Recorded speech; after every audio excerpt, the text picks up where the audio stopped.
Reserve bank ने अपनी एक प्रेस विज्ञप्ति जारी कर लोगों को आगाह किया है कि वो उन लोगों से बचें, उन गिरोहों से बचें जो कि सोशल मीडिया पर, प्रिंट मीडिया पर इस प्रकार के विज्ञापन दे रहे हैं कि हम आपका लोन माफ़ करवा देंगे, हम आपको नो ड्यूज सर्टिफिकेट दिलवा देंगे। रिजर्व बैंक की ये चिंता जायज़ है, लेकिन रिजर्व बैंक ये भी समझता है, रिजर्व बैंक के संज्ञान में ये भी है कि सभी बैंक अपने यहाँ पर इस प्रकार के रिकवरी एजेंट्स की नियुक्ति करते हैं, उनको अपने पैनल में रखते हैं जिसके थ्रू वो अपने बैंकों की रिकवरी करवाते हैं। तो रिजर्व बैंक सिर्फ लोगों को चेतावनी देकर ये अपने पल्ले से इस मुद्दे को नहीं झाड़ सकता कि आप इनसे सावधान रहें।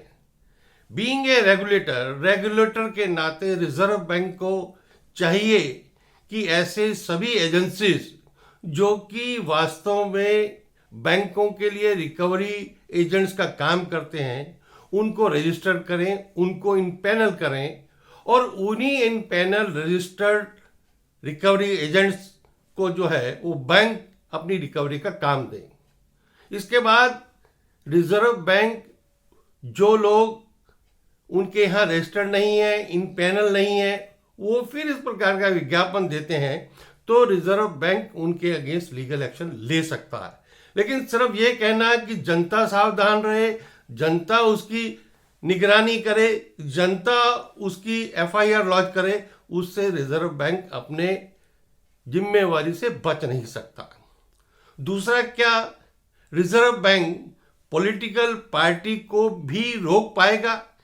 कि इलेक्शन से पहले जो दावा करती हैं और वादे करती हैं कि अगर हम जीत के आए तो आपके ये लोन हम माफ करवा देंगे, और जैसे ही इलेक्शन आते हैं, चाहे लोकसभा हो चाहे विधानसभा हो, बहुत सारे चाहे किसान हो या दूसरे लोन लेने वाले, वो लोन की रीपेमेंट देना बंद कर देते हैं। कुछ वास्तव में समस्या में होते हैं कि जो लोन रीपेमेंट नहीं कर पा रहे, और कुछ लोग जो इस सक्षम हैं कि लोन को वापस कर सकते हैं वो भी लोन देना बंद कर देते हैं। ऐसे में बैंकों की लोन रिकवरी प्रोसेस को धक्का लगता है, उसमें रुकावट आती है। तो क्या रिजर्व बैंक इलेक्शन कमीशन को इस प्रकार का गाइडलाइंस या एक एडवाइजरी जारी कर सकती है कि इलेक्शन कमीशन इस प्रकार के जो स्लोगन है या इस प्रकार के जो वादे हैं या इस प्रकार की गारंटीज जो हैं पॉलिटिकल पार्टी इलेक्शन से पहले, इलेक्शन के समय मत दें कि हम आए तो आपका लोन माफ करवा देंगे। तो मुझे लगता है अगर ये सारी चीज़ें रिजर्व बैंक कर सकता है तो वो वास्तव में अपनी रेगुलेटर की भूमिका अदा